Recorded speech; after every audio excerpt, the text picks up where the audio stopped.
Hello students, I welcome you all to my channel.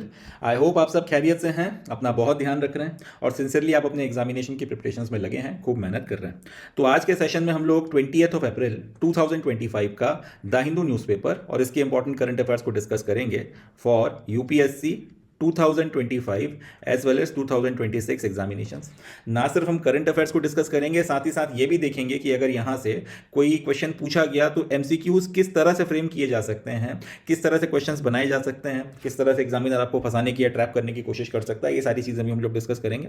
And अगर कहीं पर mains answer writing में आपने इस डाटा का इस्तेमाल करना है तो किस तरह आप इस डाटा का यूज़ करें ताकि एक इफेक्टिव आंसर बनकर तैयार हो सके और ज़्यादा से ज़्यादा मार्क्स आप फैच कर सकें। इन सारी बातों को भी हम लोगों ने आज के सेशन में डिस्कस करना है।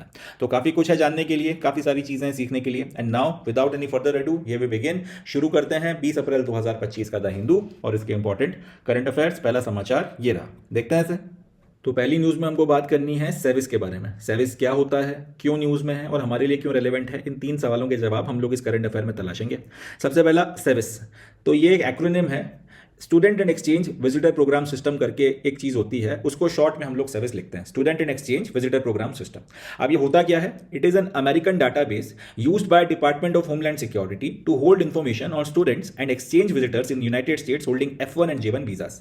मतलब ये कि यूनाइटेड स्टेट्स ऑफ अमेरिका की यूनिवर्सिटीज़ में बाहर के देशों से जितने भी बच्चे या जितने भी स्टूडेंट्स पढ़ने के लिए जाते हैं, चाहे F1 वीज़ा के ऊपर पढ़ने के लिए जाते हों, चाहे J1 वीज़ा के ऊपर पढ़ने के लिए जाते हों, इन सारे बच्चों का एक रिकॉर्ड रखा जाता है और इस रिकॉर्ड को बोला जाता है Student Exchange visitor programme System, जिसको शॉर्ट में सेविस के नाम से जाना जाता है। ये रिकॉर्ड मेंटेन किया जाता है डिपार्टमेंट ऑफ होमलैंड सिक्योरिटी के द्वारा। जैसे अपने देश में गृह मंत्रालय या गृह विभाग होता है, होम डिपार्टमेंट, उसी तरह से वहां पे डिपार्टमेंट ऑफ होमलैंड सिक्योरिटी है। तो वो लोग ये पूरा का पूरा रिकॉर्ड मेंटेन करते हैं और इससे उनको पता रहता है कि उनके देश में टोटल कितने नंबर ऑफ स्टूडेंट्स जो है वो पढ़ रहे हैं, कितने स्टूडेंट किस देश से आए हुए हैं, कौन से स्टूडेंट F1 वीजा पे आए हुए हैं, कौन से स्टूडेंट J1 वीजा पर आए हुए हैं, किसका वीजा कब एक्सपायर हो रहा है, कौन जो है उसको रिन्यू कराने के लिए एप्लीकेशन दे रहा है, कौन नहीं दे रहा, कौन जो है ओवरस्टे कर रहा है। इस तरीके की जितने भी आपके रिकॉर्ड हैं वो सारे के सारे रिकॉर्ड फिर आपके ये department of Homeland security maintain करती है। इसमें F1 वीज़ा का क्या मतलब होता है और J1 वीज़ा का क्या मतलब होता है ये भी देख लेते हैं। अगर कोई यूनिवर्सिटी है और आप वहाँ पर जाके पढ़ना चाहते हैं तो उसका फिर एक पूरा का पूरा प्रोसीजर होगा एडमिशन का, आप उस एडमिशन के प्रोसीजर को फॉलो करेंगे।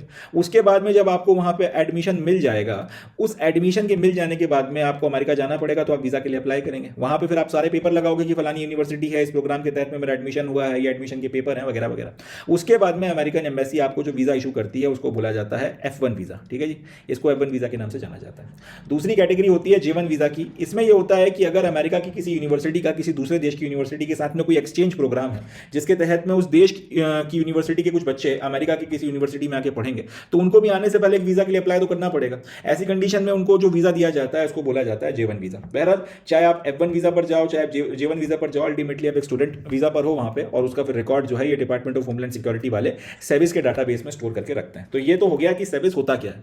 अब ये न्यूज़ में क्यों है, इसकी वजह है large scale SEVIS termination of visas after launch of AI assisted catch and revoke program. America में रिसेंटली एक प्रोग्राम शुरू हुआ है जिसका नाम है कैच एंड रिवोक। इसमें ऐसे स्टूडेंट्स को पकड़ने की कोशिश की जा रही है जो यूनाइटेड स्टेट्स ऑफ अमेरिका में या तो F1 वीज़ा पे हैं या फिर J1 वीज़ा पर हैं और वहाँ पे पढ़ाई करने के लिए गए हैं और वो यूनिवर्सिटीज़ का माहौल ख़राब कर रहे हैं। अब इसके पीछे का थोड़ा सा बैकग्राउंड समझ लेते हैं। इजराइल और हमास के बीच में एक वॉर चल रहा है। उस वॉर के चलते दुनिया भर में प्रदर्शन हो रहे हैं। कुछ लोग इजराइल का सपोर्ट कर रहे हैं, कुछ लोग हमास का सपोर्ट कर रहे हैं। अब रिसेंटली अमेरिका में एक बात देखी गई है कि अमेरिका की यूनिवर्सिटीज़ में बहुत बड़े लेवल पर पैलेस्टीनियंस को कह लीजिए या फिर इजराइल के विरोध में कह लीजिए प्रोटेस्ट ऑर्गेनाइज किए गए और इजराइल का और अमेरिका जो है वो इजराइल का बहुत एक आप कह सकते हैं कट्टर सपोर्टर है। दुनिया इधर की उधर हो जाए, अमेरिका जो है इजराइल का सपोर्ट बंद नहीं कर सकता। अब उसी की यूनिवर्सिटीज़ में इजराइल के खिलाफ बड़े लेवल पर जो है प्रोटेस्ट और डिमॉन्स्ट्रेशन इस तरीके की चीज़ें ऑर्गेनाइज करवाई गई। इसमें एक बात देखी गई कि जो लोग इस तरीके के प्रोटेस्ट और डिमॉन्स्ट्रेशन ऑर्गेनाइज करवाए गए हैं, वो ज़्यादातर जो लोग हैं जो इस तरीके के इसको लीड भी कर रहे हैं, वो या तो F1 वीज़ा पर हैं या फिर वो J1 वीज़ा पर है। इसके बाद में और इसके बाद में अमेरिका यूनाइटेड स्टेट्स ने फिर ये बोला या फिर उनके डिपार्टमेंट ने ये बोला कि भाई ये जो स्टूडेंट्स हैं वो हमारे यूनिवर्सिटीज़ का माहौल ख़राब कर रहे हैं। कई जूइश स्टूडेंट्स वगैरह के ऊपर हमले भी हो गए और भी काफ़ी सारी चीज़ें वगैरह हो गई। तो काफ़ी सारे इंसिडेंट्स के बाद में इनका कहना यह है कि ये हमारे यूनिवर्सिटीज़ का माहौल ख़राब कर रहे हैं, हम अपनी अपनी यूनिवर्सिटीज़ के माहौल को खराब नहीं होने दे सकते। एंड इसलिए इस तरीके के जितने भी लोग हैं जो ये हुल्लड़बाजी कर रहे हैं या जो भी माहौल खराब करने की कोशिश कर रहे हैं, एक तो हम इनको कैच करेंगे, पकड़ेंगे, और दूसरा इनके जो वीज़ाज हैं इनको हम लोग रिवोक करेंगे। तो जाहिर सी बात है एक एक करके जिससे स्टूडेंट को आप आइडेंटिफाई करते जा रहे हो उसका पूरा रिकॉर्ड आपके पास में सर्विस के डाटाबेस में पड़ा ही हुआ है, तो एक एक करके फिर आप उनके वीज़ा जो है वो रिवोक करते चले जा रहे हो, और काफ़ी बड़ी मात्रा में जो है लार्ज स्केल बेसिस पर जो है वीज़ा टर्मिनेशन जो है उन सारे बच्चों का हो रहा है जिनका डाटाबेस सर्विस में मेंटेन किया जा रहा है। अब हमारे लिए प्रॉब्लम की बात यह है कि जो रिवोकेशन वीज़ाज के हो रहे हैं इसमें ज़्यादातर जो स्टूडेंट्स हैं वो इंडियन स्टूडेंट्स हैं। ये थोड़ा हम लोग समझ लेते हैं। सपोज कर लें कि आपके पास में 100 स्टूडेंट्स हैं जिनके वीज़ाज को रिवोक किया गया है, उसमें से ये देखा गया है कि 60 से 65 के करीब जो स्टूडेंट्स के वीज़ाज रिवोक हुए हैं वो इंडियन। सिर्फ समझाने के लिए एक डाटा बता रहा हूँ, ये एक्चुअल डाटा नहीं है। और बचे हुए 40 में फिर आपके जो है 10 पाकिस्तानी हो गए, 5 फिलिपिनो हो गए, 2 रशियन हो गए, 3 रशियन हो गए, 2 जापान के हो गए, 4 चाइनीज़ हो गए, इस तरीके से। तो बाकी देशों के भी लोगों के वीज़ाज रिवोक हो रहे हैं ऐसा नहीं है, मगर देखने में ये आ रहा है कि डिस्प्रोपोर्शनेटली हमारे जो देश के बच्चे हैं उनके वीज़ाज काफ़ी बड़ी मात्रा में रिवोक हो रहे हैं। तो फिर जाहिर सी बात है इससे एक सवाल उठेगा कि आपका क्या ये सिस्टम हमारे प्रति कोई बायस रखता है या फिर आप कोई एक हमारे प्रति दुर्भावना रखते हो? हमारे स्टूडेंट्स का इतने बड़े लेवल पर भाई आप इतना वीज़ा रिवोकेशन क्यों कर रहे हो? ये क्वेश्चन तो बनता है। आप ये द हिंदू न्यूज़पेपर जहां से मैंने आपके लिए समाचार से ये आपके लिए एक स्लाइड बनाई है उसमें 2 बातें लिखी हुई थी। ऑफिशियल्स का कहना यह है कि हमारा जो सिस्टम है वो पूरी तरीके से अनबायस्ड है। देखो हम तो एआई वगैरह का भी इस्तेमाल कर रहे हैं, सारी चीज़ें हैं, तो हमारा जो सिस्टम है वो पूरी तरीके से अनबायस्ड है, किसी के साथ में किसी तरीके का बायस या कोई पक्षपात नहीं कर रहा। ये एक बात उनका ऑफिशियल तरीके से कहना है। अनऑफिशियल तरीके से कुछ आपके जो ऑफिसर्स हैं, न्यूज़पेपर में ये बात भी लिखी हुई थी, उनका कहना यह है कि भाई ये सिस्टम जो है एक तरीके का बायस टुवर्ड्स इंडियन स्टूडेंट्स रखता है। अब ये चीज़ है, भले इसको ऑफिशियली एक्सेप्ट किया जाए या ना किया जाए। तो अल्टीमेटली इसके बाद में फिर अब ये भी हो रहा है कि जेडी वैंस जो उनके वाइस प्रेसिडेंट हैं वो इंडिया भी आए हुए हैं रिसेंटली, तो उनके सामने भी ये इशू जो है उठाने की तैयारी चल रही है और एक्सपेक्टेड यही है कि कुछ ना कुछ इसमें निकल कर आ जाए। मगर जिन बातों के बेसिस पर वीज़ाज को रिवोक किया जा रहा है वो बड़ी बेतुकी सी जान पड़ती हैं और दिखता है क्लियर कट कि शायद कुछ एक एजेंडा के तहत में काम हो रहा है, क्योंकि कई सारे स्टूडेंट्स ऐसे हैं जिनको उठा के आपने डिटेन कर लिया है और क्योंकि अब उनके खिलाफ शायद कोई मुकदमा नहीं बनता या उनके खिलाफ कोई चार्ज नहीं बनता उनका रिवोकेशन करने का, तो उनको आप डरा धमका के ये बोल रहे हो कि तुम खुद ही सेल्फ डिपोर्ट कर लो, हमारा देश छोड़ के चले जाओ।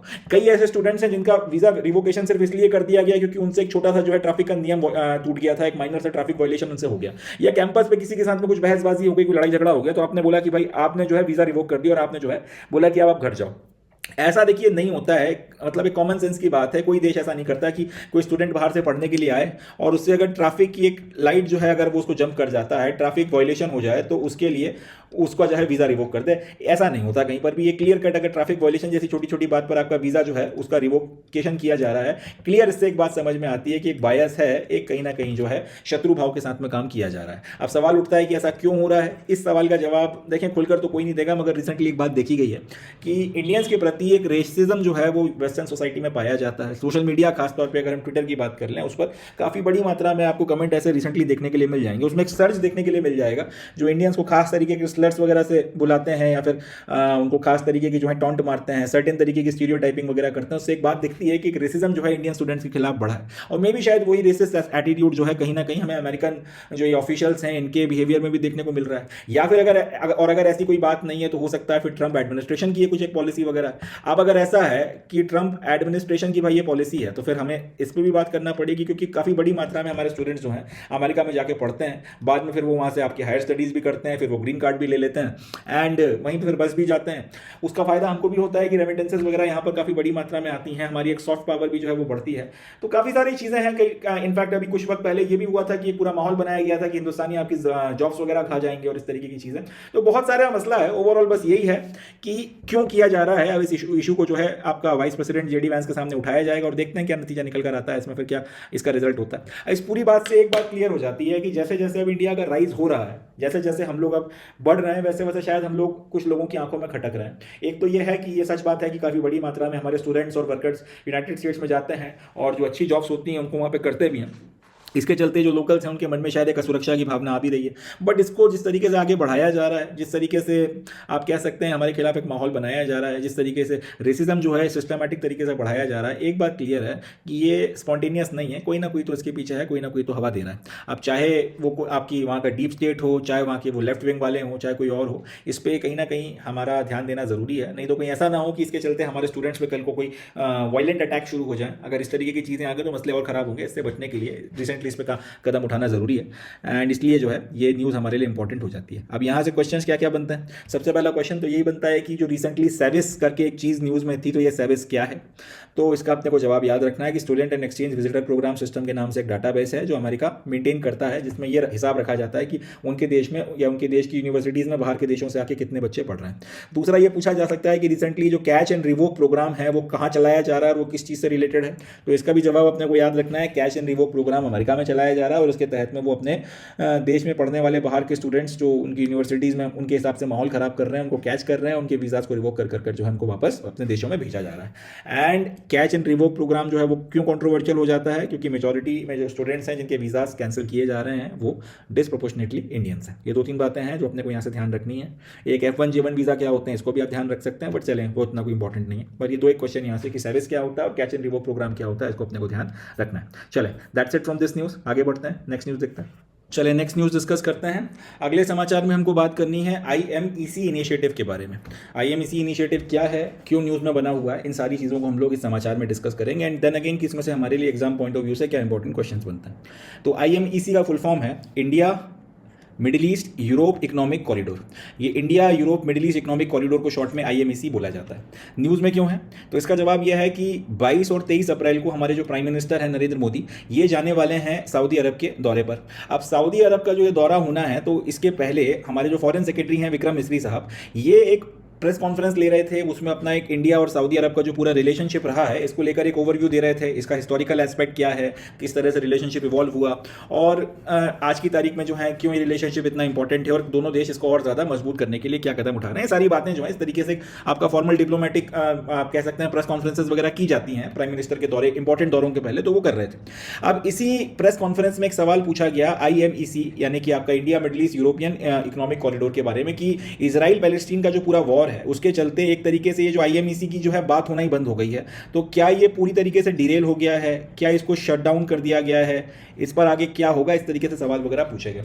तो उस पर फॉरेन सेक्रेटरी का ये कहना है कि इजराइल पैलेस्टीन का जो कन्फ्लिक्ट है ये हमारे IMEC को लेकर जो प्लान्स हैं उसको इम्पैक्ट नहीं करता। इसमें कोई शक की बात नहीं है कि डिले हो गया है क्योंकि ये पूरा का पूरा कन्फ्लिक्ट है एंड आपका जो IMEC का पूरा जो कॉरिडोर है ये इजराइल से होकर जाना है, तो ऑब्वियस ही बात है, भी कन्फ्लिक्ट चल रहा है तो उसके चलते ये पूरा का पूरा जो मैटर है वो डिले हो गया है। बट इसका ये मतलब नहीं है कि इसको स्क्रैप कर दिया गया है या फिर अब इसको बंद कर दिया गया, ऐसा नहीं है। प्लान्स पूरी तरीके से खत्म नहीं होंगे, ना इनके ऊपर किसी तरीके का कोई इंपैक्ट आएगा। ये जरूर है कि कुछ वक्त के बाद में शुरू होंगे, बट अल्टीमेटली ये पूरी की पूरी जो योजना है इसको लागू करवाया जाएगा। तो ये तो हो गया समाचार। अब यहाँ से अपने को करंट अफेयर मिल गया अपने एग्जाम पॉइंट ऑफ व्यू से, India Middle east European economic corridor. अब ये क्या है इसके बारे में अपने को पता होना चाहिए। तो अब ये पूरा का पूरा कॉरिडोर हम लोग डिस्कस करते हैं और इसके इंपॉर्टेंट एस्पेक्ट्स जो एग्जाम में पूछे जा सकते हैं उनको हम लोग देखते हैं। ये मैप देखिए, आपको बात अच्छे से समझ में आएगी। आज की तारीख में अगर हम लोग ये चाहते हैं कि हम इंडिया से यूरोप तक कोई सामान जो है वो भेजें, तो हमारे लिए हमारे पास प्राइमरीली 2 पोर्ट्स हैं। या तो हमारे पास गुजरात में मुंद्रा पोर्ट है या फिर हमारे पास मुंबई का पोर्ट है, और भी 1-2 पोर्ट्स हैं, माइनर पोर्ट्स हैं, मगर मेजरली अगर हम सामान आपका एक्सपोर्ट करते हैं तो गुजरात या मुंबई के पोर्ट से करते हैं। तो अगर आज की तारीख में हम ये चाहें कि हम अपना कुछ सामान एक्सपोर्ट करें यूरोप लेट से, तो उसके लिए हम लोग वो सामान लेट से हम लोग मुंबई से एक्सपोर्ट कर रहे हैं, तो उसके लिए पहले हमको वो सामान लेकर यहाँ जाना पड़ेगा, बाब अल मंडेब क्रॉस करना पड़ेगी, पूरा रेड सी क्रॉस करना पड़ेगा, उसके बाद स्यूज कैनाल से होते हुए मेडिटेरेनियन सी में आएंगे और फिर हम लोग उस सामान को जो है लेकर जा सकते हैं। अब एक तो ये रास्ता बहुत लंबा पड़ता है जो पूरा का पूरा हमको लेना पड़ता है। दूसरा ये है कि हूती रेबल्स ने यहाँ पर बहुत आतंक मचा के रखा हुआ है। ये पूरा का पूरा जो यमन का देश है, यमन में ये जो इलाका है ये हूती रेबल्स के कब्जे में है। यमन में सिविल वॉर चल रहा है तो हूती रेबल्स ने उसके एक बड़े हिस्से पर कब्जा कर रखा है और यहाँ से जितने भी आपके शिपमेंट्स वगैरह होते हैं वो इसके ऊपर मिसाइल मारते रहते हैं। इनको रोकने के लिए हालांकि अमेरिका और इजराइल इनके ऊपर लगातार बम्बार्डमेंट कर रहे हैं, बट फिर भी ये लोग अभी सस्टेन करे हुए हैं और इस इलाके से जितना भी शिपिंग होती है इसको ये कहीं ना कहीं टारगेट करते रहते हैं। तो एक तो ये समस्या है कि ये जो रूट है बहुत लंबा पड़ता है, यूं आओ फिर यूं जाओ फिर यहाँ पे इसको क्रॉस करो और उसके बाद में अपना सामान लेके पहुंचो यहाँ पे। एक तो रूट बहुत लंबा पड़ता है। दूसरा यह है कि अब यहाँ पर एक तरीके से जो है आप लोगों को समझ में आ गया है कि हूतीज वगैरह के रहने के चलते अगर वो यहाँ पे लगातार टारगेट करते हैं, हूतीज को अगर पूरी तरह एलिमिनेट नहीं किया तो ये रास्ता पूरी तरह से सेफ नहीं है। तो उससे एक बचने का तरीका कह लीजिए, उसका एक अल्टरनेटिव कह लीजिए। और चाइना का जो पूरा का पूरा बेल्ट एंड रोड इनिशिएटिव चल रहा है उसके काउंटर में अमेरिका की मदद से एक नई स्ट्रैटेजी बनाई गई। उसमें यह बोला गया कि अगर आपको इंडिया से यूरोप तक जाना है तो ये रास्ता लेने की जगह एक और अल्टरनेटिव रास्ता लिया जा सकता है जिससे हम लोग जल्दी पहुंच सकते हैं। वो ये है कि आप अपने पोर्ट्स पे जो भी सामान है उसको जहाज़ों पे ला दो और वो सामान लेकर आप आ जाओ यूएई में सारा सामान आप डिलोड करो और ट्रेन के ऊपर जो है इसको लोड करो। यहाँ से अब यूएई से ट्रेन चलेगी, वो जाएगी सऊदी अरब से फिर ये ट्रेन जाएगी जॉर्डन से ये ट्रेन जाएगी इसराइल, और इसराइल में फिर यहाँ पर आपका जो हाइफा पोर्ट है वहाँ पे सारा का सारा सामान जो है ट्रेन से उतार के जहाज़ पर डाला जाएगा, और यहाँ से फिर आप मेडिटेरियन सी से लेके आपको इटली जाना है, आप इटली चले जाओ, और आपको फर्दर यूरोप में आगे जाना है, जहाँ पे भी आपको जाना है, टर्की जाना है, ग्रीस जाना है, आप यहाँ पर जा सकते हो। इसका एक एडवांटेज तो ये मिलेगा कि सामान आपका जल्दी जा सकता है, दूसरा यहाँ पे पूरा का पूरा जो रूट है वो सिक्योर रहेगा। प्लस अगर इतने बड़े लेवल पर यहाँ से अगर आप लगातार अपना जो है सप्लाई वगैरह करोगे तो इस पूरे के पूरे इलाके का इकोनॉमिक डेवलपमेंट जो है और ज़्यादा अच्छे तरीके से होगा। भारत के लिए फ़ायदा यह है कि वो पहले जो अपना सामान इस रूट से भेज रहा था उसकी अपेक्षा इस रूट से अगर वो अपना सामान भेजेगा तो जल्दी भेज पाएगा, तो ज़्यादा मात्रा में वो अपना सामान एक्सपोर्ट कर सकता है, तो इंडिया जो है उसकी इकोनॉमी को ग्रो करने का मौका मिलेगा। यूएई, सऊदी अरब, इसराइल और जॉर्डन वगैरह जो है इस पूरे के पूरे इलाके से सामान होता हुआ जा रहा है, तो यहाँ पर जो है आपका पूरा का पूरा इंफ्रास्ट्रक्चर डेवलप हो रहा है, और उसके साथ जो आपका इकोनॉमिक डेवलपमेंट जुड़ा होता है वो सारी चीज़ें हो रही हैं। और यूरोप में सामान जल्दी पहुंचेगा तो उनके लिए फायदा यह है कि जो चीज़ जल्दी आ रही है उसकी कीमत कंपैरेटिवली थोड़ी सी कम हो जाएगी। तो इस तरीके से ये पूरा का पूरा जो एक प्लान बनाया गया था, और इसको चाइना का जो बेल्ट एंड रोड इनिशिएटिव है उसके काउंटर के तौर पर देखा जा रहा था। अब हुआ ये कि इसमें सबसे इंपॉर्टेंट हिस्सा जो है वो है यहाँ ये सऊदी अरब से होने के बाद में इसको जॉर्डन जाना है, और जॉर्डन से उसके बाद में होकर इसको इसराइल जाना है, और इसराइल से फिर जो आपके सामान आगे एक्सपोर्ट करोगे। तो ये इसराइल जो है वो सबसे एक इंपॉर्टेंट एलिमेंट है। जब तक इसराइल तक सामान सेफली नहीं पहुंचेगा तब तक वो आगे नहीं जा सकता। अब इसराइल ये जिस दिन ये आपका ये पूरा का पूरा एग्रीमेंट साइन हुआ था कि India Middle East Europe economic corridor बनकर तैयार होगा, उसके 1 या 2 महीनों के अंदर अंदर ये जो आपकी इसराइल और हमास का जो वॉर है वो शुरू हो गया। अब इसराइल हमास का जो ये पूरा का पूरा वॉर शुरू हो गया, उसके चलते ये पूरा प्रोजेक्ट जो है अभी एक तरीके से खटाई में पड़ गया है, इसके ऊपर फिर आगे काम हो ही नहीं पाया। तो उसी के रिस्पेक्ट में फिर ये सवाल पूछा गया था कि अब ये वॉर कब खत्म होगा और कब फिर चीज़ें नॉर्मलाइज होंगी, कब जो है उसके बाद में फिर ये सब बन बना के तैयार होगा, और कब आपका जो है प्रोजेक्ट आगे चालू होगा। तो इसको हम लोग बंद माने, खत्म माने, क्या होगा इसका? तो उसी के जवाब में विक्रम मिस्री ने ये जवाब दिया था, उसी सवाल के जवाब में, कि ये हमारे प्लान्स को इंपैक्ट नहीं करेगा इसराइल पैलेस्टीन का कन्फ्लिक्ट। ये ज़रूर है कि इससे हम डिले हो जाएंगे कहीं ना कहीं, बट इसका ये मतलब नहीं है कि प्लान जो है उसको स्क्रैप कर दिया गया है, ऐसा कुछ नहीं है। तो ये तो आपका India Middle East economic corridor हो गया, India Middle East Europe economic corridor हो गया। इसके बारे में इसमें अब कौन कौन से देश शामिल हैं वो देख लेते हैं। सबसे पहले तो इंडिया, उसके बाद में यूनाइटेड अरब एमिरेट्स, सऊदी अरब, जॉर्डन, इसराइल, और उसके बाद में यूरोपियन नेशंस कई सारे शामिल हैं जो सामान इंपोर्ट करना चाहते हैं। इटली हो गया, फ्रांस हो गया, जर्मनी हो गया। और ये पूरा का पूरा जो प्रोजेक्ट है इसमें सपोर्टिंग पार्टनर के तौर पर यूनाइटेड स्टेट्स जो है वो शामिल है। उसकी वजह चाइना का बेल्ट एंड रोड इनिशिएटिव,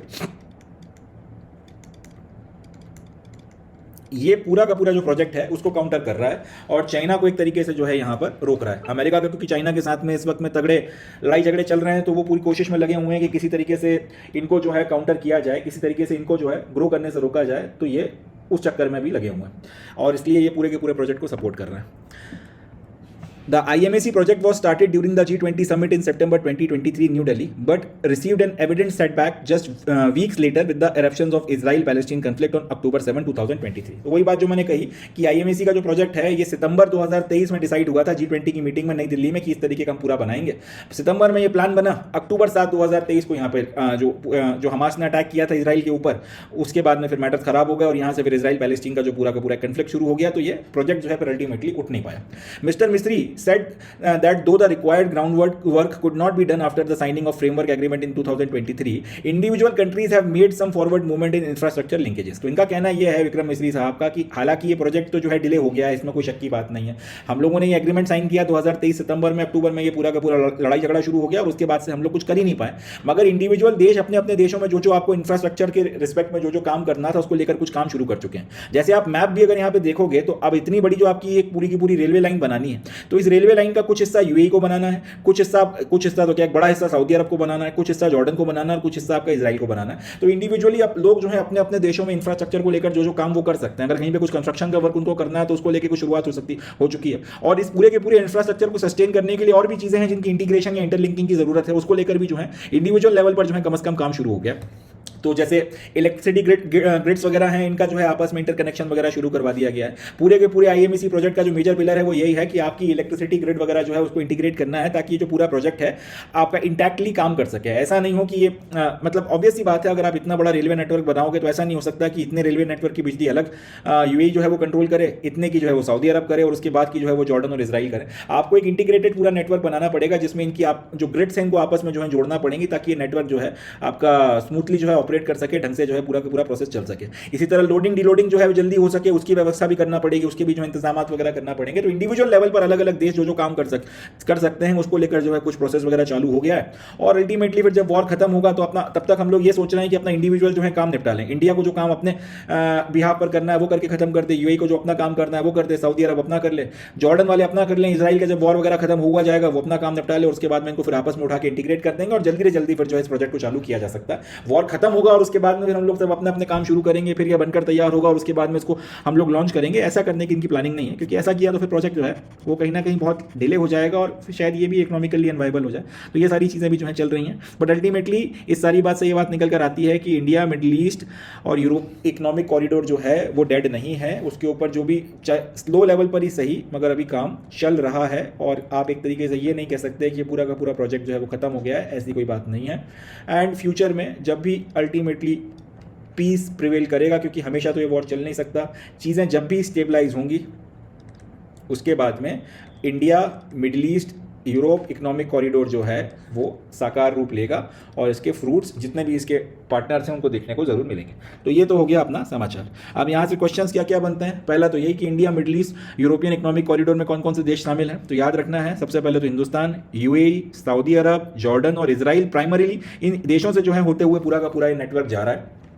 और इसके बाद फिर इसमें इटली, फ्रांस, जर्मनी और यूनाइटेड स्टेट्स एक सपोर्टिंग पार्टनर के तौर पर शामिल है। कितने मोड जो है इसमें ट्रांसपोर्ट के इस्तेमाल किए जा रहे हैं, तो उसका भी जवाब बड़ा सिंपल सा है। सबसे पहले तो यहाँ से यहाँ तक और उसके बाद यहाँ से लेके यहाँ तक जो भी आपको फिर ट्रांसफर करना है सामान, इसके लिए आप इस्तेमाल कर रहे हो सी रूट का, और ये जो पूरा का पूरा रास्ता है इसमें इस्तेमाल किया जा रहा है रेल रूट का। तो रेल रूट और सी रूट, दो मोड्स ऑफ ट्रांसफर जो है यहाँ पर यूज किए जा रहे हैं। ये प्रोजेक्ट कब चालू, या ये प्रोजेक्ट जो है कब आपका कंसेप्चुलाइज हुआ था। जवाब हो जाएगा 2023 सितंबर की G20 की जो समिट हुई थी इंडिया में, उसमें जो है ये आपका पूरा का पूरा प्रोग्राम बनकर तैयार हुआ था।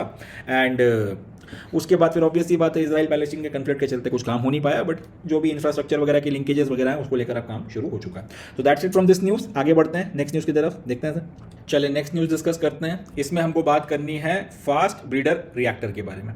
तो फास्ट ब्रीडर रिएक्टर क्या होता है उसको डिस्कस करेंगे, मगर उसके पहले ये कि आखिर ये न्यूज़ में क्यों है ये देख लेते हैं। तो समाचार है, India's first prototype fast breeder reactor PFBR in तमिलनाडु's Kalpakkam is expected to be commissioned next year, nearly 2 years after it got the go ahead from the atomic energy regulator board, the nuclear regulator. तो क्या समाचार है कि भारत का जो पहला prototype fast breeder reactor है इसको तमिलनाडु के कल्पक्कम में बनाया जा रहा है, और ये लगभग अब तैयार है और शायद अगले साल तक इसको कमीशन कर दिया जाएगा, ये अपना काम करना शुरू कर देगा। इसको 2 साल पहले बनाने की अनुमति दी गई थी एटॉमिक एनर्जी रेगुलेटर बोर्ड के द्वारा। भारत में जितना भी न्यूक्लियर प्रोग्राम चलता है वो सारा का सारा रेगुलेट करने की जिम्मेदारी एटॉमिक एनर्जी रेगुलेटर बोर्ड की है। तो इन लोगों ने अल्टीमेटली जो है 2 साल पहले गो अहेड दिया था आज 2023 में कि भाई तमिलनाडु के कल्पक्कम में आप ये फास्ट ब्रीडर रिएक्टर जो है इसका निर्माण करो। अल्टीमेटली वो बनकर तैयार है और लगभग तैयार है, और अगले साल से वो कमीशन होकर अपना काम करना शुरू कर देगा। अब ये इंपॉर्टेंट क्यों है या फिर ये न्यूज़ अपने काम की क्यों है, तो उसका जवाब है the commissioning of PFBR will mark second stage of India's 3-stage nuclear program that aims to recycle spent fuel to reduce the inventory of radioactive waste। तो इसका जवाब यह है कि भारत में जो न्यूक्लियर प्रोग्राम चल रहा है जिसकी मदद से हम लोग अपनी ज़रूरतों की जो इलेक्ट्रिसिटी है उसको न्यूक्लियर एनर्जी से प्रोड्यूस करना चाहते हैं, इसके लिए 3 स्टेजेस डिसाइड की गई हैं। पहली स्टेज जो है वो अभी ऑपरेट कर रही है। पहली स्टेज के तहत में जो न्यूक्लियर रिएक्टर्स बनाए जाने थे वो बन चुके हैं और वो भी ऑपरेट कर रहे हैं, या यूँ बोलना चाहिए कि भारत में भी जितने भी न्यूक्लियर रिएक्टर्स हैं वो सारे के सारे न्यूक्लियर रिएक्टर्स आपका फर्स्ट स्टेज के न्यूक्लियर रिएक्टर है। ठीक है जी। सेकेंड स्टेज के न्यूक्लियर रिएक्टर्स की ज़रूरत हमको क्यों पड़ती है उसके पहले हम एक बात समझते हैं। ये न्यूक्लियर रिएक्टर अपना काम कर रहे हैं और इन न्यूक्लियर रिएक्टर के काम से हमको एनर्जी मिलती है, वो इलेक्ट्रिसिटी वगैरह में हम लोग इस्तेमाल कर लेते हैं। मगर इस न्यूक्लियर रिएक्टर से निकलता है न्यूक्लियर वेस्ट, जो भी आप इसमें फ्यूल के तौर पर इस्तेमाल कर रहे हैं और बाकी सारी चीज़ें, तो काफ़ी रेडियो एक्टिव न्यूक्लियर वेस्ट निकलता है। इस रेडियो एक्टिव न्यूक्लियर वेस्ट को ठिकाने लगाना या फिर इसको आपका डिस्पोज ऑफ करना वो अपने आप में एक टेढ़ी खीर है, वो अपने आप में और मुश्किल काम है। तो सेकंड स्टेज में हम लोगों की कोशिश ये है कि इस तरीके के रिएक्टर बनाए जाएं, इस तरीके के न्यूक्लियर रिएक्टर बनाकर तैयार कर लिए जाएं जिसमें ये जो पहली स्टेज के न्यूक्लियर रिएक्टर हैं उनसे निकला हुआ न्यूक्लियर वेस्ट जो है वो फ्यूल के तौर पर इस्तेमाल हो सके। बात को समझिएगा, भारत में यह डिसाइड किया गया है कि न्यूक्लियर एनर्जी का इस्तेमाल करने के लिए, ताकि हम अपनी एनर्जी की ज़रूरतों को पूरा कर सकें, हम 3 स्टेजेस में में अपना न्यूक्लियर प्रोग्राम लेकर चलेंगे। उसकी पहली स्टेज में जो न्यूक्लियर रिएक्टर बनने थे वो बनकर तैयार हो चुके हैं और वो अपना काम कर रहे हैं। अब ये न्यूक्लियर रिएक्टर अपने को जो भी एनर्जी वगैरह दे रहे हैं वो अपने को मिल रही है, मगर उनसे निकलता है न्यूक्लियर वेस्ट, जिसको डिस्पोज ऑफ करना अपने आप में एक बहुत टेढ़ी खीर है। तो सेकंड स्टेज में ऐसे न्यूक्लियर रिएक्टर्स को बनाया जाएगा या ऐसे न्यूक्लियर रिएक्टर्स को बनाने जाने की हमारी ख्वाहिश है जिसमें ये जो न्यूक्लियर वेस्ट निकला है इसको हम लोग फ्यूल के तौर पर इस्तेमाल कर सकें। अगर ऐसा होगा, एक तो हमारा जो न्यूक्लियर वेस्ट है इसका सही इस्तेमाल हो जाएगा, जिसको डिस्पोज ऑफ करने में जो एनवायरमेंट को नुकसान होता है उसकी जगह पे हम लोग जो है इसको अपने न्यूक्लियर रिएक्टर में खपा देंगे, और इस वेस्ट की को जो फ्यूल के तौर पर हम लोग इस्तेमाल कर रहे हैं इससे हमको और ज्यादा जो है अपनी एनर्जी मिल जाएगी और ज्यादा हमारी एनर्जी की नीड्स को हम लोग पूरा कर सकते हैं। तो इस ऑब्जेक्टिव के साथ में ये सेकंड स्टेज के न्यूक्लियर रिएक्टर्स को बनाया जा रहा है। इसको आप ऐसे समझ सकते हो जैसे आपकी फाइटर जेट्स में फर्स्ट जनरेशन होती है, सेकंड जनरेशन होती है, थर्ड जनरेशन होती है, उसी तरीके से भारत का जो न्यूक्लियर प्रोग्राम है उसमें कैसे कैसे न्यूक्लियर रिएक्टर्स बनाए जाएंगे तो उनको तीन कैटेगरी में, तीन स्टेजेस में डिवाइड किया गया है। पहली स्टेज के बना के तैयार किए जा चुके हैं, सेकंड स्टेज में जो बन रहे हैं उसमें ऐसे न्यूक्लियर रिएक्टर्स को बनाया जाएगा जिसमें पहली स्टेज के बने हुए जो न्यूक्लियर रिएक्टर्स हैं उसके वेस्ट प्रोडक्ट को हम लोग फ्यूल के तौर पर इस्तेमाल कर सकें। और वो जो सेकंड स्टेज के न्यूक्लियर रिएक्टर्स हैं उन्हीं का नाम है फास्ट ब्रीडर रिएक्टर, क्योंकि भारत में इस तरीके का पहला रिएक्टर बन रहा है तो एक तरीके का ये प्रोटोटाइप है, इसलिए इसको प्रोटोटाइप फास्ट ब्रीडर रिएक्टर जो है नाम दिया गया और शॉर्ट में PFBR बोला जा रहा है। तो इसकी कमिश्निंग क्यों इंपॉर्टेंट हो जाती है? इसके साथ में ही भारत का जो सेकंड स्टेज है 3 स्टेज न्यूक्लियर प्रोग्राम का वो चालू हो जाएगा, जिसमें रिसाइकल कर जो पहली स्टेज का आपका रेडियो एक्टिव वेस्ट है, आपके जो भी एग्जिस्टिंग न्यूक्लियर रिएक्टर्स हैं उनके रेडियो एक्टिव वेस्ट को हम लोग इसमें फ्यूल के तौर पर इस्तेमाल करेंगे। The PFBR is the first of its kind nuclear reactor to use plutonium based mixed oxide as fuel and liquid sodium as coolant. तो आपका जो अभी एग्जिस्टिंग रिएक्टर्स हैं उसमें यूरेनियम का इस्तेमाल फ्यूल के तौर पर होता है, यूरेनियम 235 को फ्यूल के तौर पर इस्तेमाल करते हैं। इसमें से जो वेस्ट प्रोडक्ट निकल कर आता है वो है प्लूटोनियम। प्लूटोनियम को फिर अल्टीमेटली जो भी प्रोसेसिंग वगैरह कर आकर एक मिक्स्ड ऑक्साइड बनाई जाएगी, प्लूटोनियम बेस्ड मिक्स्ड ऑक्साइड बनेगी। इसको जो है हम लोग अपने फास्ट आपका जो रिएक्टर है आपका फास्ट ब्रीडर रिएक्टर में इस्तेमाल करेंगे फ्यूल के तौर पर, एंड कूलेंट के तौर पर हम लोग इस्तेमाल करेंगे सोडियम का। आप जिन लोगों ने 10th में बेसिक न्यूक्लियर रिएक्टर की डिज़ाइन पढ़ी थी उनको इतना याद होगा कि आपके पास में एक कोर होता है, उस कोर में न्यूक्लियर रिएक्शन करवाई जाती है और उस कोर में न्यूक्लियर रिएक्शन के चलते बहुत सारी एनर्जी कंटिन्यूसली बनती रहती है। अब इस कोर के चारों तरफ में हैवी वाटर जो है उसको सर्कुलेट करवाया जाता है। हैवी वाटर जो सर्कुलेट होता है तो इस एनर्जी के साथ कॉन्टैक्ट में आने के चलते वो स्टीम में कन्वर्ट हो जाता है और हाई एनर्जी की स्टीम में कन्वर्ट हो जाता है। लेट्स से यहाँ से आ रहा है और यहाँ पे जा रहा है, तो ये हाई एनर्जी की जो स्टीम है इसकी मदद से फिर टरबाइन को चलाया जाता है, टरबाइन को हिट किया जाता है। ये टरबाइन फिर अल्टीमेटली हमको इलेक्ट्रिसिटी या फिर एनर्जी जो है वो दे देती है। बाद में फिर ये टरबाइन को हिट करवाने के बाद में जो हैवी वाटर है इसको ठंडा किया जाता है, स्टीम से इसको फिर वाटर के रूप में ट्रांसफॉर्म किया जाता है और उसको फिर जो है रिएक्टर में इस तरह से भेजा जाता है ताकि वो कोर में जो एनर्जी प्रोड्यूस हो रही है उसको फिर वापस लेकर आ सके। अब ये जो पूरी की पूरी प्रोसेस होती है हमारे फास्ट ब्रीडर रिएक्टर में हम लोग सोडियम का इस्तेमाल कूलेंट के तौर पर करने वाले हैं, क्योंकि ये देखा गया है अभी के जो रिएक्टर्स हैं उसमें हैवी वाटर का इस्तेमाल होता है। अभी आपके हैवी वाटर या D2O जो है उसका इस्तेमाल किया जाता है, उसकी मदद से हम लोग जितना इलेक्ट्रिसिटी वगैरह का जनरेशन कर पा रहे हैं, जितना उसका इफेक्टिव यूटिलाइजेशन कर पा रहे हैं, ये पाया गया है कि सोडियम जो है कूलेंट के तौर पर उससे ज़्यादा इफेक्टिव है। तो पहली बार भारत में ऐसा होने वाला है कि हम लोग हैवी वाटर की जगह आपके फास्ट ब्रीडर रिएक्टर में सोडियम को जो है कूलेंट के तौर पर इस्तेमाल करेंगे और यूरेनियम 235 की जगह पे आपका जो कोर मटेरियल है उसके या फिर फ्यूल जो है उसके लिए क्या इस्तेमाल करने वाले हैं, एक ऑक्साइड इस्तेमाल करने वाले हैं जिसको प्लूटोनियम की मदद से जो है बनाया जाएगा। It will also utilise the spent fuel of pressurised heavy water reactors which forms the mainstay of nuclear water in India at present. इसके अलावा जो हैवी वाटर का इस्तेमाल आप कर रहे हो उससे भी जो आपका उसमें भी जो आपका अल्टीमेटली जो वेस्ट प्रोडक्ट्स वगैरह बनते हैं, जो स्पेंट फ्यूल है उसका भी इस्तेमाल ये जो पूरा का पूरा आपका न्यूक्लियर रिएक्टर है अपने कुछ ना कुछ फंक्शंस वगैरह के लिए करेगा। इस तरीके से ये अपने आप में एक बहुत इंपॉर्टेंट या डिजाइन हो जाता है, बहुत एक इंटरेस्टिंग किस्म का ये इंजीनियरिंग मार्बल अपना बनकर तैयार हो जाता है। अब बात करते हैं इंडिया की जो, तो ये तो हो गया आपका फास्ट ब्रीडर रिएक्टर के बारे में जो हम लोगों को बातचीत करनी थी। इसमें सब क्वेश्चन क्या क्या बनेंगे? पहला क्वेश्चन तो यही बनेगा कि भारत का जो पहला फास्ट ब्रीडर रिएक्टर है या जो प्रोटोटाइप फास्ट ब्रीडर रिएक्टर है वो कहाँ बन रहा है, जवाब हो जाएगा। और याद रखना है ये रेलवे वगैरह के SST के और बाकी सारे एग्जामिनेशन में, इनफैक्ट UPSC में भी पूछा जा सकता है, वो बन रहा है तमिलनाडु के कलपक्कम में।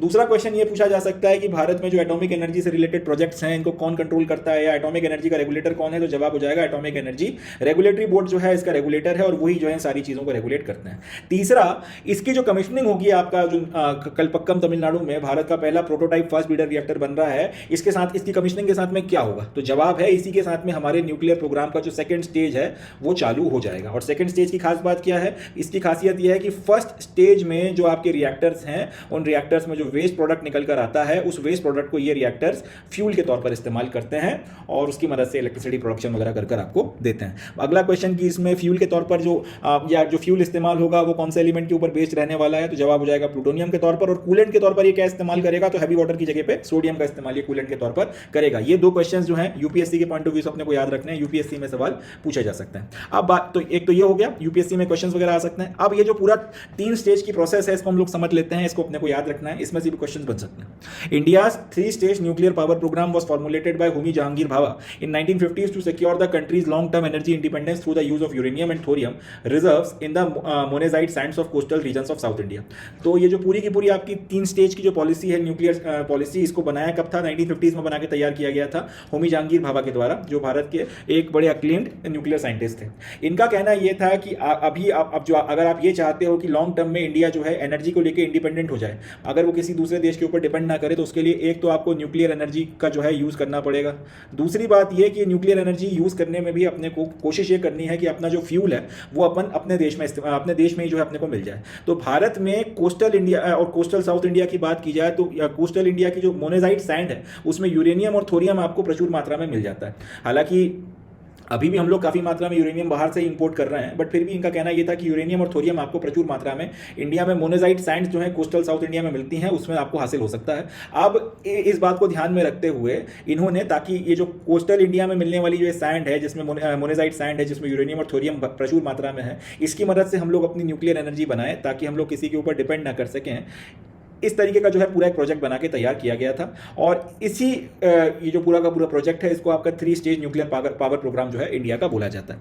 इसमें जो पहली आपकी स्टेज है, जिसमें हम लोग आपके प्रोजेक्ट लगा चुके हैं, जिसमें आपके न्यूक्लियर रिएक्टर बन चुके हैं, इसको डिस्कस करते हैं। इसमें इनको बोला जाता है pressurised heavy water reactors. The first stage comprises setting up of pressurised heavy water reactors and associated fuel cycle facilities. Pressurised heavy water reactors used natural uranium as fuel and heavy water as moderator and coolant. तो पहला जो stage के आपके reactors है, जिनको pressurise heavy water reactors बोला गया था, इनकी खासियत ये थी कि यूरेनियम को एक तो नेचुरल यूरेनियम को फ्यूल के तौर पर इस्तेमाल कर रहे थे, और हैवी वाटर को मॉडरेटर और कूलेंट के तौर पर इस्तेमाल कर रहे थे। इसके जितने भी प्रोजेक्ट्स वगैरह हैं वो कमर्शियल डोमेन में आ चुके हैं, पहले ही जो है इनको लगाया जा चुका है। और इनको लगाने की जिम्मेदारी किसके ऊपर है? Nuclear power corporation of India, जो आपका एक पब्लिक सेक्टर अंडरटेकिंग है, डिपार्टमेंट ऑफ एटॉमिक एनर्जी के अंडर में, उनके ऊपर रिस्पॉन्सिबिलिटी थी कि इस तरीके के जो न्यूक्लियर पावर रिएक्टर्स बनेंगे, उनका डिजाइन, उनका कंस्ट्रक्शन और उनका ऑपरेशन जो है आप संभालोगे। तो आज की तारीख में जितने भी आपके न्यूक्लियर रिएक्टर्स हैं वो सारे के सारे फर्स्ट स्टेज के न्यूक्लियर रिएक्टर्स हैं, जिनको प्रेशराइज हैवी वाटर रिएक्टर्स भी बोला जाता है, क्योंकि ये नेचुरल यूरेनियम फ्यूल के तौर पर इस्तेमाल करते हैं, हैवी वाटर को ये मॉडरेटर और कूलेंट के तौर पर इस्तेमाल करते हैं, और इनकी डिजाइन से लेके इनके कंस्ट्रक्शन, इनके ऑपरेशन की सारी जिम्मेदारी nuclear power corporation of India के ऊपर डाली गई थी, और वही जो है इसको आज की तारीख में ऑपरेट कर रहे हैं। तो पहला जो कैटेगरी या स्टेज हो गई वो इनकी हो गई। दूसरा स्टेज, सेकेंड स्टेज के जो रिएक्टर्स हैं, इनको नाम दिया गया है फास्ट ब्रीडर रिएक्टर्स। अब second stage envisages setting up of fast breeder reactors backed by reprocessing plants and plutonium based fuel fabrication plants. तो वही बात जो मैंने आपको बताई कि सेकेंड स्टेज में जो आपके जो रिएक्टर्स बनेंगे उनको नाम दिया गया है फास्ट ब्रीडर रिएक्टर। इनमें जो आपके फर्स्ट स्टेज के जो रिएक्टर्स हैं, जो भी काम कर रहे हैं, उनसे जो भी आपका वेस्ट प्रोडक्ट निकल कर आएगा उसको रीप्रोसेसिंग प्लांट्स में डाला जाएगा, और उसकी मदद से प्लूटोनियम बेस्ड आपके फ्यूल बनाए जाएंगे, और उसका इस्तेमाल कर फास्ट ब्रीडर रिएक्टर्स को चलाया जाएगा। A breeder reactor is the one that breeds more material for a nuclear fission reaction than it consumes। तो एक ब्रीडर रिएक्टर वो रिएक्टर होता है जिसमें फिजन रिएक्शन कराते वक्त आप जितना मटेरियल वो कंज्यूम करता है, उससे ज़्यादा मटेरियल वो आगे फर्दर आपकी जो न्यूक्लियर रिएक्शन होती है उसके लिए वो प्रोड्यूस कर देता है। थोड़ा सा मैं आपको समझा देता हूँ। जैसे सपोज कर लीजिए कि ये एक एटम है। अब इस एटम की जो न्यूक्लियस, या फिर एक एटम की न्यूक्लियस है, ऐसे समझ लेते हैं कि ये एटम है, स्पेसिफिकली हम लोग एटम की न्यूक्लियस की बात करते हैं। इस एटम की न्यूक्लियस को तोड़ने के लिए आपको फास्ट मूविंग न्यूट्रॉन्स की जरूरत पड़ेगी। वो फास्ट मूविंग न्यूट्रॉन्स की मदद से आपने जो है इस एटम को तोड़ा। जैसे ये एटम आपका टूटता, ये न्यूक्लियस आपकी टूटती है, तो ये अपने 2 छोटी न्यूक्लियस बना देगी, साथ में ये 3 और फास्ट मूविंग न्यूट्रॉन्स जो है उनका निर्माण करेगी। ये फिर फर्दर जो ये फास्ट मूविंग न्यूट्रॉन्स हैं और बाकी आपकी इस तरीके की जो न्यूक्लियस है उनको जाके तोड़ेंगे, और फर्दर जो है और ज़्यादा आपके नए नए एटम्स और नए नए फास्ट मूविंग न्यूट्रॉन्स बनेंगे, और ये प्रोसेस आपकी चलती चली जाएगी। ये कहलाती है चेन रिएक्शन। तो फास्ट ब्रीडर रिएक्टर वो रिएक्टर होता है जिसमें चेन रिएक्शन शुरू करवाने के लिए या ट्रिगर करने के लिए जितना मटेरियल या जितने एटम्स वगैरह वो कंज्यूम करेगा, उससे ज्यादा एटम्स वगैरह वो आपके न्यूक्लियर फिजन के लिए तैयार कर देगा, प्रोड्यूस कर देगा, जिनकी मदद से आप ज्यादा मात्रा में एनर्जी का प्रोडक्शन कर सकते हो। Plutonium is produced by irradiation of uranium 238। Uranium 238 का इरेडिएशन का मतलब होता है कि इसकी certain series of nuclear reactions uranium 238 के साथ में करवाई जाएंगी, और उसकी मदद से फिर प्लूटोनियम को प्रोड्यूस करवाया जाता है। यूरेनियम 238 अल्टीमेटली एक वेस्ट प्रोडक्ट है, और इसको फिर कई सारे सीरीज ऑफ रिएक्शन से आप कराते कराते अल्टीमेटली प्लूटोनियम में कन्वर्ट करते हो। आज की तारीख में जो प्रोटोटाइप आपका फास्ट ब्रीडर रिएक्टर है, इसमें हम लोग अकेला प्लूटोनियम इस्तेमाल नहीं कर रहे हैं, इसमें हम लोग प्लूटोनियम और यूरेनियम ऑक्साइड को मिलाकर एक नया कंपाउंड बना रहे हैं, जिसको बोला जाता है मॉक्स फ्यूल। ये इंपॉर्टेंट है, ये पूछा जा सकता है। मॉक्स फ्यूल, इसका इस्तेमाल जो है हम लोग कर रहे हैं, और इसकी मदद से जो है अपना एनर्जी का प्रोडक्शन किया जा रहा है। तो मॉक्स फ्यूल क्या है याद रखना है, एक तो प्लूटोनियम हो गया प्लस साथ में यूरेनियम का जो ऑक्साइड है, यूरेनियम ऑक्साइड, इन दोनों का इस्तेमाल कर कर मॉक्स फ्यूल का निर्माण किया जा रहा है। आज की तारीख में इस तरीके का जो ये फास्ट ब्रीडर आपका प्रोग्राम है, जिसकी मदद से हम लोग आपकी स्टेज 2 के रिएक्टर बनाना चाहते हैं, अभी कमर्शियल लेवल पर ये काम नहीं कर रहे, ये सिर्फ अभी डिमॉन्स्ट्रेशन स्टेज में है और इसका पहला प्रोटोटाइप कल पक्का में बनकर तैयार होगा। इसका फिर ऑपरेशन कर हमको समझ में आएगा अल्टीमेटली कि फिर भाई इसको चलाने में, इसको बनाने में कोई समस्या तो नहीं है, और टेक्निकल इशूज जो भी आपके आते हैं वो सबको समझा जाएगा और फर्दर इसकी डिजाइन में कुछ इंप्रूवमेंट वगैरह करने हैं तो वो किए जाएंगे। और अगर ये फिर टेक्नोलॉजी अगर ठीक रहती है तो फिर इसके आपके फर्दर जो है फिर इसके बाद इसमें और ज़्यादा इस तरीके के और आपके प्रोटोटाइप्स वगैरह और ज़्यादा आपके जो इस तरीके के रिएक्टर्स हैं उनको बनाया जाएगा। अब जिस तरीके से पहली स्टेज के रिएक्टर्स को हैंडल करने के लिए डिज़ाइन, कंस्ट्रक्शन और ऑपरेशन के लिए nuclear power corporation of India बनाई गई थी या उनको जिम्मेदारी दी गई थी, उसी तरह से अब एक नई पब्लिक सेक्टर अंडरटेकिंग बनाई गई है जिसका नाम है भारतीय नाभिकीय विद्युत निगम। भारतीय नाभिकीय विद्युत निगम, जिसको भाविनी भी बोला जाता है शॉर्ट में, ये भी डिपार्टमेंट ऑफ एटॉमिक एनर्जी के अंडर में ही आती है। उनको जिम्मेदारी दी गई है पूरा का पूरा प्रोजेक्ट इंप्लीमेंट कराने की। ये भी एक इंपॉर्टेंट क्वेश्चन है कि जो आपके प्रोटोटाइप फास्ट ब्रीडर रिएक्टर है, इसको कौन जो है पूरा कंस्ट्रक्शन और ऑपरेशन का काम कौन कर रहा है, तो जवाब हो जाएगा भाविनी, जो डिपार्टमेंट ऑफ एनर्जी के तहत में आती है, जिसका पूरा नाम है भारतीय नाभिकीय विद्युत निगम। ये जो है इस पूरे के पूरे प्रोजेक्ट को बना रहे हैं। अब खास बात यह है कि ये जो आपका प्रोटोटाइप फास्ट ब्रीडर रिएक्टर है, इसकी मदद से जो इलेक्ट्रिसिटी प्रोड्यूस होगी, वो इलेक्ट्रिसिटी हम लोग उसी रेट पे बेच सकते हैं जिस रेट पर आपकी कन्वेंशनल इलेक्ट्रिसिटी को बेचा जाता है, जो coal power thermal power station से बनाई जाती है, उसी रेट पर हम लोग इसमें से बनने वाली इलेक्ट्रिसिटी को बेच सकते हैं। तो खास बात यह है कि अगर हमको ये पूरा का पूरा प्रोजेक्ट चल गया और सेकंड स्टेज के हम लोगों ने न्यूक्लियर रिएक्टर फिर अपने पूरे देश में लगा दिए बड़ी मात्रा में, तो इनसे बनने वाली बिजली हम लोग उसी रेट पर बेच सकते हैं जिस रेट पर अभी हम लोग अपनी जो नॉर्मल कोल वगैरह से बनने वाली बिजली को बेच रहे हैं। तो बहुत ज़्यादा कोई फर्क उसमें नहीं आने वाला। अब बात करते हैं थर्ड स्टेज की। तो थर्ड स्टेज के जो रिएक्टर्स हैं, इनका नाम है advance heavy water reactors. Advance heavy water reactor या जो थर्ड स्टेज के रिएक्टर हैं जो कभी बनेंगे, अभी तो फिलहाल इस तरीके का कोई रिएक्टर भारत में नहीं है, ये थोरियम यूरेनियम 233 की साइकिल के ऊपर बेस्ड है। यूरेनियम 233 जो है, इसको इरेडिएशन ऑफ थोरियम करके हासिल किया जाएगा। थोरियम एक आपका रेडियो एक्टिव एलिमेंट होता है। इस रेडियो एक्टिव एलिमेंट के साथ में फिर कई सारे आपके न्यूक्लियर रिएक्शंस करवाए जाते हैं और उसके नतीजे में फिर आपको यूरेनियम 233 मिलकर आता है। तो थोरियम से यूरेनियम 233 जो है बनवाया जाएगा। अब थोरियम से ही क्यों बनवाया जाएगा, उसका जवाब यह है कि इंडिया में थोरियम के one of the largest reserves हैं। आपकी जो रेत है, जो कोस्टल रेत है, मोनेजाइट सैंड, इसमें थोरियम बड़ी मात्रा में पाया जाता है। तो उसका इस्तेमाल कर कर हम लोग आगे चल के अपनी इलेक्ट्रिसिटी की नीड्स वगैरह को पूरा कर सकें, एनर्जी की रिक्वायरमेंट पूरी कर सकें, इसके लिए थोरियम यूरेनियम 233 साइकिल के ऊपर बेस्ड हमारे stage 3 advance heavy water reactors बनाए जाएंगे, ऐसा हमारी न्यूक्लियर पॉलिसी कहती है। और उसमें थोरियम सबसे पहले हमको मिल जाएगा क्योंकि भारत में लार्जेस्ट रिजर्व्स हैं थोरियम के। उनके साथ में फिर सीरीज ऑफ न्यूक्लियर रिएक्शन कर कर उसको यूरेनियम 233 में कन्वर्ट कर लेंगे और उसकी मदद से फिर हम लोग इलेक्ट्रिसिटी वगैरह in advance heavy water reactors के अंदर में बनाएंगे। The ongoing development of 300 megawatt advanced heavy water reactor at BARC aims at developing expertise for thorium utilization and demonstration and demonstrating advanced safety concepts। तो आज की तारीख में भाभा एटॉमिक रिसर्च सेंटर में इस पूरी की पूरी जो टेक्नोलॉजी है, जिसकी मदद से थोरियम यूरेनियम 233 साइकिल को यूटिलाइज करके एडवांस हैवी रिएक्टर बनाए, एडवांस हैवी वाटर रिएक्टर बनाया जाए और इसकी मदद से फिर इलेक्ट्रिसिटी वगैरह बनाई जाए, इसको लेकर जो भी आपके कंसेप्ट्स हैं, जो भी आपकी टेक्नोलॉजी है वो डेवलप हो रही है। बट ये टेक्नोलॉजी अगर हम लोगों ने डेवलप कर भी ली, तो जब तक हम लोग large scale fast breeder reactor की टेक्नोलॉजी फास्ट ब्रीडर रिएक्टर्स हम लोग नहीं डेवलप कर लेते या नहीं बिल्डअप कर लेते, तब तक हम लोग इस टेक्नोलॉजी को लागू नहीं कर सकते।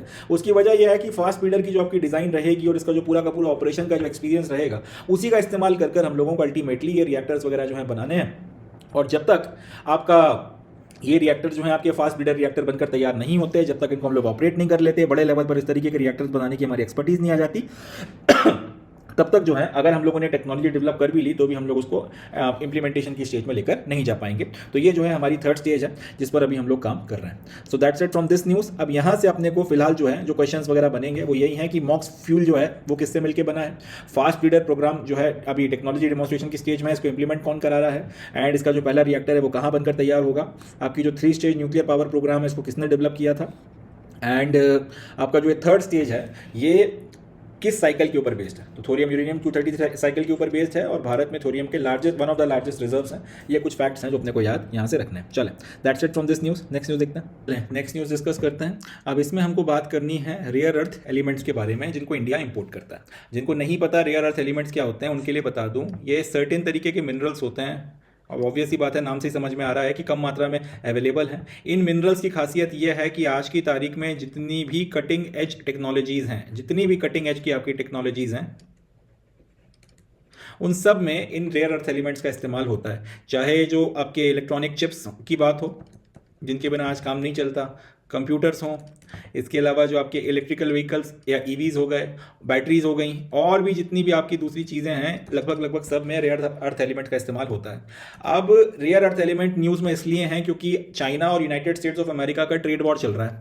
इस ट्रेड वॉर में अमेरिका ने चाइना के ऊपर 245% टैरिफ लगा दिए हैं। इसका मतलब पहले अगर चाइना कोई सामान अमेरिका में अमेरिका को एक्सपोर्ट करता था और वहाँ पर बेचता था, और अपन मान लें कि वो सामान अगर 100 रुपये का बिकता था, तो वही सामान अब 245 का टैरिफ लगने के बाद में 345 रुपये का बिकेगा।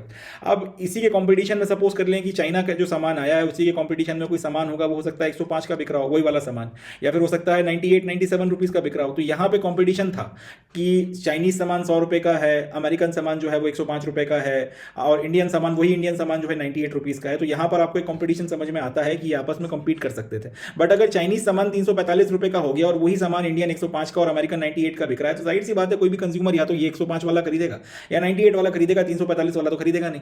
इस तरीके से आपका जो चाइनीज सामान है उसका बिकना लगभग इंपॉसिबल हो गया है अमेरिकन मार्केट में, because of the on going US China trade war, इनके ट्रेड वॉर के चलते हैं। अब इस ट्रेड वॉर में चाइना वालों ने भी अमेरिका के ऊपर जो है आपके रेसिप्रोकल टैरिफ लगाए हैं लगभग 125% के आसपास में।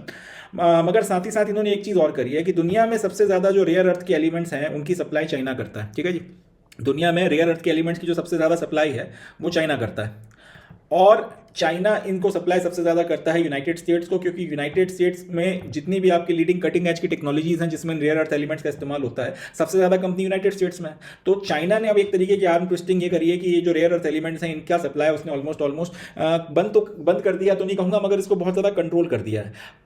इसके चलते अब हो ये रहा है, चाइना वालों की कोशिश ये है कि जितनी भी आपकी कटिंग एज की टेक्नोलॉजीज़ हैं, एप्पल के आईफोन्स हो गए, आईपैड्स हो गए, टेस्ला की गाड़ियाँ हो गई, स्पेस एक्स का जो भी आपका स्पेस एक्सप्लोरेशन का काम हो गया, नासा का जो आपका सामान वगैरह बनाया जाता है, जो मेडिकल इक्विपमेंट्स हैं, इन सारी चीज़ों में आपको ज़रूरत पड़ेगी रेयर अर्थ एलिमेंट की। अब अगर ये rare earth element China supply नहीं करेगा तो फिर अमेरिका की इकोनॉमी बैठ जाएगी, क्योंकि हथियार वगैरह बनाए जाते हैं उसमें भी रेयर अर्थ एलिमेंट्स का इस्तेमाल होता है।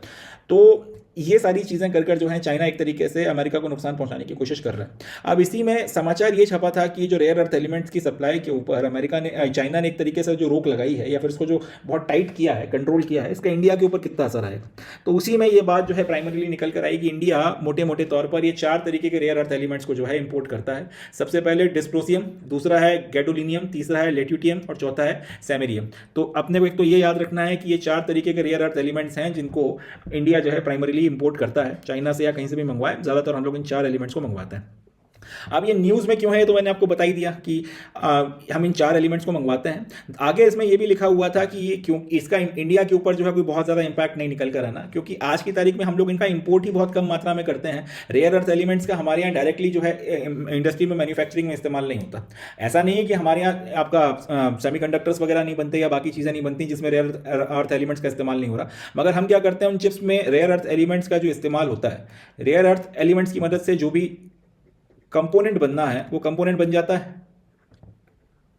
हम उस कंपोनेंट को किसी दूसरे देश से इंपोर्ट कर लेते हैं और उसको जो है फिर हम लोग अपनी मैन्युफैक्चरिंग में इस्तेमाल करते हैं। डायरेक्टली अपने देश में रेयर अर्थ एलिमेंट को लाके, रेयर अर्थ एलिमेंट को लाने के बाद में इसको शॉर्ट में लिखेंगे रेयर अर्थ एलिमेंट, इसको लाने के बाद में उसके बाद में उससे मैन्युफैक्चरिंग करके फिर उसका जो है इस्तेमाल करना। अभी हमारे देश में ये सारी चीज़ें नहीं हो रही हैं, तो इसका हमारे ऊपर बहुत ज़्यादा इंपैक्ट नहीं पड़ने वाला, बहुत ज़्यादा असर हमारे ऊपर इस चीज़ का नहीं होगा। ये ऑनगोइंग जो ट्रेड वॉर है और इसके चलते ये जो रिस्ट्रिक्शंस इंपोर्ट के ऊपर लगाए हैं रेयर अर्थ एलिमेंट के चाइना ने, इस पूरी की पूरी प्रोसेस का, तो ये जो है न्यूज़ थी। अब ये न्यूज़ से ज़्यादा इंपॉर्टेंट अपने लिए काम के ये 4 एलिमेंट्स हैं जिनको हम प्राइमरीली अभी इंपोर्ट कर रहे हैं और इनका जो भी थोड़ा बहुत इस्तेमाल हमारे देश में होता है। तो एक तो आपको ये नाम याद रखना है। क्वेश्चन यहाँ से ये पूछा जा सकता है कि भाई ये जो 4 एलिमेंट्स हैं ये क्या है, रिसेंटली न्यूज़ में थे, तो इनको ये क्या है, रेयर अर्थ एलिमेंट्स हैं और न्यूज़ में क्यों थे, क्योंकि हम इनको इंपोर्ट करते हैं। अब इनका काम क्या है एक एक करके वो भी देख लेते हैं। तो डिस्प्रोसियम जो है primarily used in high performance magnets, high performance permanent magnets, particularly NdFeD magnets which are crucial for wind turbines, electric vehicles and other applications requiring strong magnets. तो डिस्प्रोसियम का इस्तेमाल परमानेंट मैग्नेट्स बनाने के लिए किया जाता है और इस तरीके के परमानेंट मैग्नेट्स जिनसे आपको बड़ा हाई परफॉर्मेंस चाहिए, दूसरे शब्दों में बहुत पावरफुल परमानेंट मैग्नेट्स बनाने के लिए इस्तेमाल इनका होता है। और ये क्रूशियली कहाँ इस्तेमाल होते हैं, विंड टर्बाइंस, इलेक्ट्रिकल व्हीकल्स और दूसरे जो आपके ऐसे इक्विपमेंट्स हैं जिसमें बहुत स्ट्रॉन्ग मैग्नेटिक फील्ड फील्ड्स की आपको जरूरत पड़ती है, वहाँ पर डिस्प्रोसियम का या डिस्प्रोसियम से बने हुए आपके जो परमानेंट मैग्नेट्स हैं, इनका इस्तेमाल किया जाता है। दूसरा gadolinium as a contrast agent in magnet resonance imaging, improving image quality by enhancing the visibility of organs and tissues. तो एमआरआई का जो स्कैन होता है, एमआरआई स्कैन में गैडोलिनियम का इस्तेमाल किया जाता है। इससे होता यह है कि अंदर के जितने भी आपके ऑर्गन्स वगैरह हैं, जिनकी फोटोग्राफ्स वगैरह ली जा रही हैं, जिनको स्कैन करा जा रहा है, उनके बीच में आपस में आपको जो है डिफरेंस समझ में आए, तो उसके लिए कॉन्ट्रास्ट क्रिएट किया जाता है। एमआरआई जब लिया जाता है तो उसमें जो कॉन्ट्रास्ट एजेंट है वो गैडोलिनियम उसका काम करता है, और इसके बाद में फिर आपको ऑर्गन्स और टिश्यूज वगैरह में जो रिक्वायर्ड विजिबिलिटी चाहिए, जिससे आप जो भी देखना चाहते हैं उसमें वो चीज़ आप अच्छे से देख सकते हैं।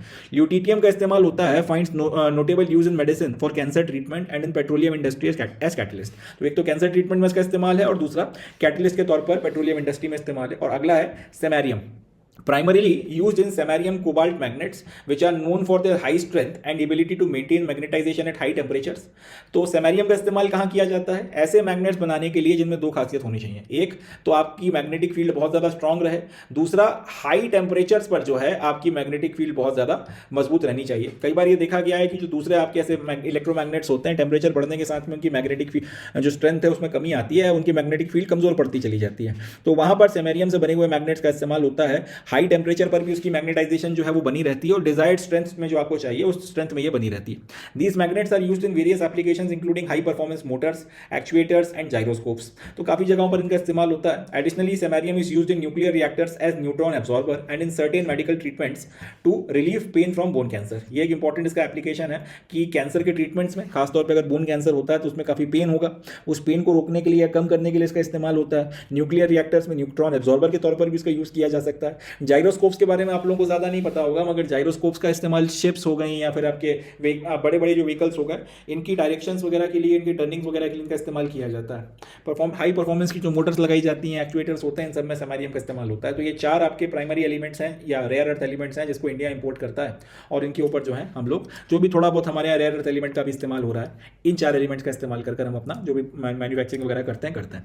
एंड इनको अगर आप ठीक इनके ऊपर, क्योंकि बहुत बड़े स्केल पर काम भारत में नहीं होता है, तो चाइना ने जो भी आपका लिमिटेड इनका इंपोर्ट, लिमिटेड एक्सपोर्ट जो चाइना इसका कर रहा है, उससे बहुत ज़्यादा नुकसान भारत को होने की संभावना नहीं है। That's it from this news. आगे बढ़ते हैं। So with this we come to end of today's session. आज के सेशन में बस इतना ही। अब मैं मिलता हूँ आपसे नेक्स्ट सेशन में, जिसमें हम लोग 21 अप्रैल 2025 का द हिंदू और उसके इंपॉर्टेंट करंट अफेयर्स को डिस्कस करेंगे। तब तक के लिए अपना बहुत ध्यान रखें, खुश रहें और मेहनत करते रहें। Thank you. जय हिंद।